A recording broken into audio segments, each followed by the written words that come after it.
আগামী সপ্তাহের শেষ দিকে ভারত সফরে যেতে পারেন বাংলাদেশের প্রধানমন্ত্রী তারেক রহমান।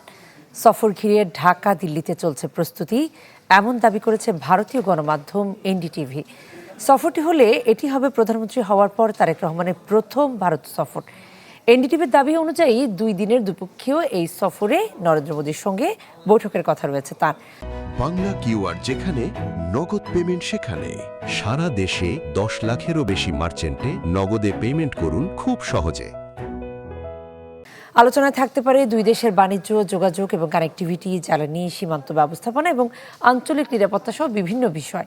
সাম্প্রতিক সময়ে ঢাকা দিল্লির সম্পর্কে যে টানাপোড়েনের পর এটি এই সফরকে সম্পর্ক পুনর্গঠনে গুরুত্বপূর্ণ পদক্ষেপ হিসেবে দেখছে দিল্লি।